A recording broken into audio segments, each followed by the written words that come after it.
नमस्कार साथियों, unique politics पे आप सभी का स्वागत है। मैं उमेश झिलमिलिया। साथियों, जैसा कि आप सभी जानते हैं कि आज 8 तारीख और दिल्ली में जो चुनाव परिणाम आना था वो आ चुका है। सत्ता पलट वहाँ पर हो चुकी है। बीजेपी ने बड़ी जीत हासिल वहाँ पर कर ली है। मिल्कीपुर उपचुनाव उत्तर प्रदेश में जो होना था वो भी हो चुका है, उसका भी परिणाम आ चुका है। वहाँ पर जहाँ समाजवादी पार्टी ये कह रही थी कि हम बीजेपी को हरा देंगे और बहुजन समाज पार्टी भी नहीं थी मैदान में, उसके बाद भी बड़े अंतर से समाजवादी पार्टी हारी है और बीजेपी जीती है। पहले मैं दिल्ली के बारे में चर्चा कर लेता हूँ थोड़ा सा, और अरविंद केजरीवाल जो उनका अहंकार था उस पर भी चर्चा करनी बहुत ज़रूरी है।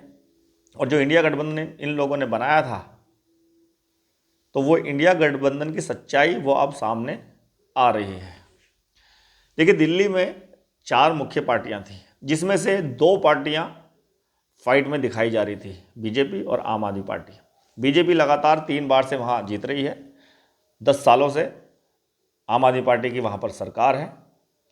3 बार सरकार बना चुकी है आम आदमी पार्टी। चौथी बार सरकार बनाने के लिए जो भी उन्होंने रणनीतियां बनाई वो सारी की सारी फेल हो गई। इसका सबसे मुख्य कारण मुझे ऐसा लगता है कि अरविंद केजरीवाल का अहंकार है, जैसे कांग्रेस को अहंकार होता है। आपने देखा कि 24 के चुनाव में इन्होंने इंडिया गठबंधन बनाया और उस इंडिया गठबंधन में सारी की सारी पार्टियां थी, जिसमें आम आदमी पार्टी भी थी, समाजवादी पार्टी भी थी और भी पार्टियां थी। लेकिन अपने अपने क्षेत्र में अपने आप को मजबूत मानती हैं। जब विधानसभा के चुनाव होते हैं तो ये इंडिया गठबंधन से बाहर कर देती हैं इन पार्टियों को। कांग्रेस ने जैसा रवैया दिखाया ऐसे ही इन पार्टियों ने दिखाया। आपने देखा कि हरियाणा के चुनाव में कैसे कांग्रेस ने इन पार्टियों को, समाजवादी पार्टी हो, आम आदमी पार्टी हो, इनको बाहर कर दिया कि हम आपके साथ गठबंधन नहीं कर रहे। हम सिर्फ 24 के चुनाव में, जो लोकसभा का चुनाव है उसमें गठबंधन हमने किया था और हो सकता है कि लोकसभा के चुनाव में हमारा गठबंधन रहे। इस तरह की वो बातें कहकर उन्होंने पार्टियों को बाहर कर दिया। अब हरियाणा में कांग्रेस को नुकसान हुआ और बीजेपी की सरकार बन गई। आम आदमी पार्टी ने कांग्रेस को बाहर कर दिया अपनी गठबंधन से और अकेले चुनाव लड़ी। वहाँ पर इतनी सारी पार्टियां चुनाव लड़ी थी, जिसमें फर्स्ट नंबर पर, पहले नंबर पर बीजेपी, दूसरे नंबर पर आम आदमी पार्टी रही, तीसरे पर कांग्रेस और चौथे नंबर पर बहुजन समाज पार्टी रही। तो कांग्रेस ने कई सीटों पर आम आदमी पार्टी को हराया। अगर ये गठबंधन होता तो शायद बीजेपी को काफ़ी नुकसान होता और परिणाम कुछ और होते। लेकिन इतनी बड़ी जीत जो बीजेपी को मिली है, जिसमें 48 सीटें लगभग बीजेपी लाई है और आम आदमी पार्टी के पास मात्र 22 सीटें बची। जो 62 सीटें 2020 के चुनाव में थी, बड़ी मजबूती से आम आदमी पार्टी चुनाव लड़ी थी, जनता ने उनका साथ दिया था और मुद्दे वही थे। आम आदमी पार्टी ने तो जिस तरह से स्कूल कॉलेज की बात की, शिक्षा की बात की, स्वास्थ्य की बात की, पानी की बात की, बिजली की बात की, वो सारे के सारे मुद्दे अरविंद केजरीवाल के थे कि हमने करके दिखाया। उसके बावजूद बड़ी हार आम आदमी पार्टी को देखने को मिली है। 62 सीटें 2020 में थी और बीजेपी के पास मात्र 8 सीटें थी, कांग्रेस के पास कोई सीट नहीं थी, 0 थी। और आज भी कांग्रेस 0 पर है। लेकिन नुकसान कहीं ना कहीं आम आदमी पार्टी को कई सीटों पर कांग्रेस ने किया है। तो 40 सीटें ज़्यादा ले गई इस चुनाव में बीजेपी, यानी कि सीधा 8 से 48 पर पहुंच गई। 40 सीटें एक्स्ट्रा मिली हैं। बड़ा नुकसान आम आदमी पार्टी को हुआ है। बीजेपी ने जो नैरेटिव सेट आम आदमी पार्टी के खिलाफ किया था कि भ्रष्टाचारी है, चोर हैं, जेल गए हैं, इसका मतलब सारा का सारा बीजेपी की जो रणनीति थी, बीजेपी ने जो प्रचार अरविंद केजरीवाल या आम आदमी पार्टी के खिलाफ किया, उसका फायदा कहीं ना कहीं बीजेपी को मिला। और बहुजन समाज पार्टी वो भी पूरे मैदान में थी इस बार, और हमारी ये बात गलत साबित हो चुकी है। हमने कहा था कि सीट नहीं मिलेगी, शायद सीट की तो हमने बात नहीं की थी, हमने कहा सीट आए या ना आए, लेकिन वोट प्रतिशत बीएसपी का कहीं ना कहीं बढ़ सकता है। लेकिन बीएसपी का वोट प्रतिशत घटा है इस बार दिल्ली के चुनाव में, पहले से भी कम मिला है।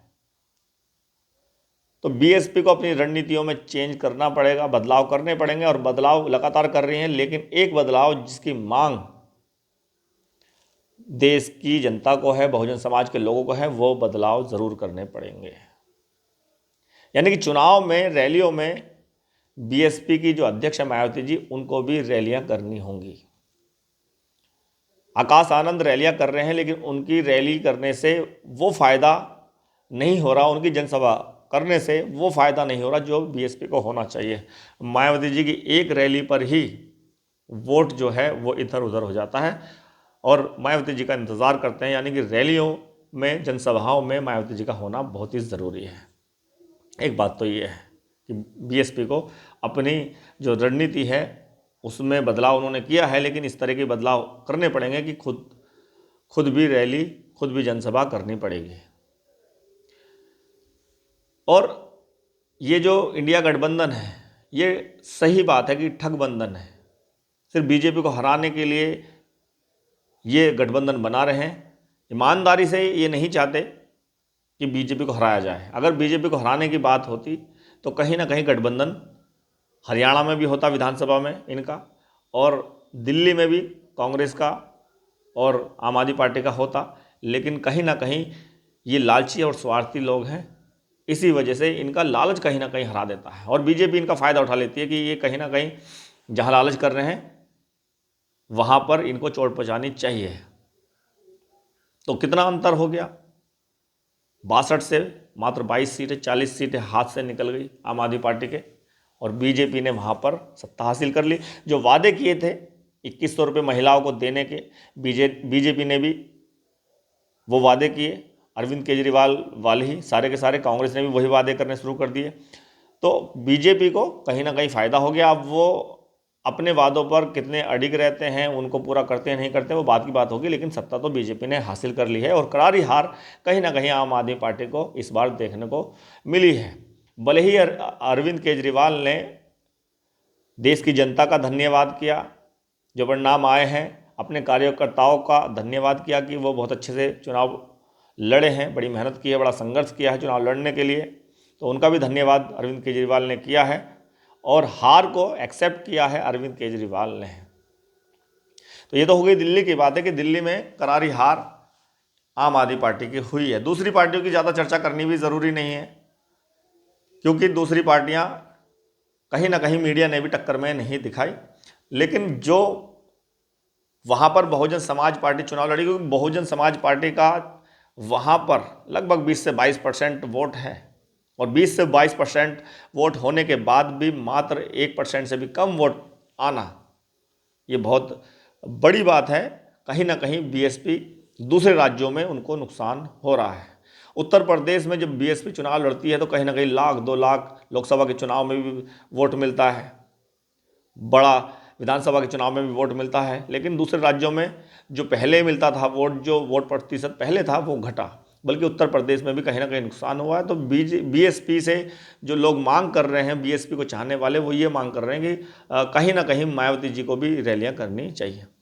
चंद्रशेखर आज़ाद भी वहाँ पर चुनाव लड़े हैं, उन्होंने कोई वहाँ पर कोई झंडे नहीं गाड़े, काफ़ी नुकसान एक तरह से कहते हैं कि ना मात्र की वोट उनको भी मिली है वहाँ पे, और जो भी वोट मिली वो बीएसपी को नुकसान पहुँचाने वाली ही मिली है। यानी कि जो बीएसपी को मिलनी थी वो आज़ाद समाज पार्टी को थोड़ी बहुत कहीं मिल गई, तो कोई फ़ायदा किसी और पार्टी को वहाँ पर नहीं हुआ। इतनी बड़ी पार्टी जो कांग्रेस सत्ता में रही, बल्कि कांग्रेस भी 0 पर सिमट गई, और पिछली बार भी 0 पे थी, इस बार भी 0 पे है। इसका मतलब कांग्रेस का दिल्ली में जनाधार पूरा का पूरा खत्म हो चुका है। इसमें अगर हम बात करें तो आम आदमी पार्टी के पास वही वोटर गया है जो बीएसपी और कांग्रेस के पास था।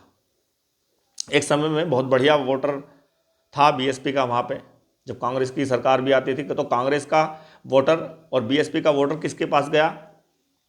आम आदमी पार्टी के पास गया। दलितों की जनसंख्या लगभग 20 से 22% है, मुसलमान वहाँ पर हैं, तो मुसलमान कांग्रेस को वोट देते थे और बसपा को वोट देते थे, दलित बसपा को वोट देते थे, कांग्रेस को वोट देते थे। आज भी अरविंद केजरीवाल को जो वोट मिला है वो ज़्यादातर मुसलमानों का और दलितों का वोट मिला है। और जो भी 22 सीटें जो दिखा रहे हैं कि इतनी सीटें वो जीत रही हैं, तो ये सीटें जो हैं वो इन्हीं लोगों की हैं। बाकी जो वोटर्स हैं उन्होंने बीजेपी को, मुझे लगता है कि बीजेपी को वोट किया इस चुनाव में। और जो जेल गए अरविंद केजरीवाल, जो भ्रष्टाचारी, जो शीश महल का जो चीज़ें मीडिया पे दिखाई जा रही थी कि किस तरह से शीश महल खड़ा कर दिया, सब भ्रष्टाचारी हैं, आम आदमी पार्टी के जो लोग हैं, तो जनता पे उसका इफेक्ट पड़ा है, उसका जो प्रभाव पड़ा, उसका फ़ायदा कहीं ना कहीं बीजेपी को मिल गया और बीजेपी ने बड़ी जीत वहाँ पर हासिल कर ली। ये तो हो गई दिल्ली की बात है, लेकिन अब उत्तर प्रदेश में जो उपचुनाव मिल्कीपुर सीट पर हुआ उस पर चर्चा कर लेते हैं। आपने देखा हो कि दो ही मुख्य पार्टियां वहाँ पर थी। बहुजन समाज पार्टी चुनाव नहीं लड़ती और ना ही उपचुनाव लड़ेगी, ये भी ऐलान मायावती जी ने कर दिया था। तो यहाँ पर बीजेपी और समाजवादी पार्टी टक्कर की फाइट बताई जा रही थी, बल्कि समाजवादी पार्टी या लोगों का ये मानना था कि समाजवादी पार्टी बीजेपी को हरा देगी, काफ़ी अंतर से हराएगी, आसानी से हरा देगी, इस तरह की बात चल रही थी। चंद्रशेखर वहाँ पर चुनाव लड़े, कह रहे थे वो नुकसान कर सकते हैं, लेकिन उनको ज़्यादा वोट ही नहीं मिला। किसको नुकसान करते वो? आज़ाद समाज पार्टी को वोट नहीं मिला और मुझे ऐसा लगता है कि बीएसपी वहाँ चुनाव लड़ी नहीं। 61,000 से ज़्यादा वोटों से समाजवादी पार्टी को हराया गया है, यानी कि बीजेपी लगभग 1,46,000 से ज़्यादा वोट अकेले ले गई। 84-85 हज़ार समाजवादी पार्टी के, 61,000 प्लस वोटों से समाजवादी पार्टी वहाँ पर हारी है, बड़े अंतर से हारी है। ऐसा लग रहा है कि बड़ा आसान रहा बीजेपी को समाजवादी पार्टी को हराना। ये बात तो हम पहले भी कह चुके हैं कि बीजेपी को हराने के लिए बहुजन समाज पार्टी का साथ होना बहुत ज़रूरी है, या बीजेपी के समाजवादी पार्टी के साथ अगर बीएसपी है भी नहीं, जो समाजवादी पार्टी को वोट दे रहे हैं मुस्लिम दलित, अगर वो वोट बहुजन समाज पार्टी को दे दें कहीं भी किसी भी चुनाव में, उत्तर प्रदेश की मैं बात कर रहा हूँ, तो बीजेपी को बीएसपी हरा सकती है। कहीं ना कहीं जब बीएसपी अकेले चुनाव लड़ती है, मुझे ऐसा लगता है कि बीएसपी का वोटर जो है वो समाजवादी पार्टी को वोट नहीं देता, वो बीजेपी के साथ चला जाता अगर बीएसपी मैदान में भी नहीं है। अब इस चुनाव में भी ऐसा ही हुआ। अगर समाजवादी पार्टी और बीजेपी के बीच में टक्कर है तो बीएसपी का जो वोटर है वो या तो बीजेपी के साथ जाता है, समाजवादी पार्टी को वोट नहीं देता। बहुजन समाज के जो लोग हैं, ओबीसी के जो लोग हैं, वो कहीं ना कहीं बीजेपी को वोट दे देते हैं। अगर दिल्ली में एंकर केजरीवाल के अंदर नहीं होता और वहाँ पर गठबंधन होता, कांग्रेस के साथ होता और उसमें बहुजन समाज पार्टी हो जाती, तीनों पार्टी हो जाती, तो बीजेपी को बड़ी आसानी से हराया जा सकता है। लेकिन सब अपनी अपनी सत्ता चाहते हैं, ये चाहते हैं कि हम यहाँ पे बड़े हैं, हमारी सरकार बन रही है, हम इतने मार्जिन से जीत जाते हैं, तो हम किसी को और साथ क्यों लें, किसी का जनाधार यहाँ पर क्यों बढ़ाएं। इस तरह की राजनीति ये पार्टियाँ कर रही हैं। इसका मतलब सब स्वार्थ की राजनीति कर रहे हैं, किसी को किसी से कोई मतलब नहीं है। बहुत बहुत धन्यवाद, नमस्कार।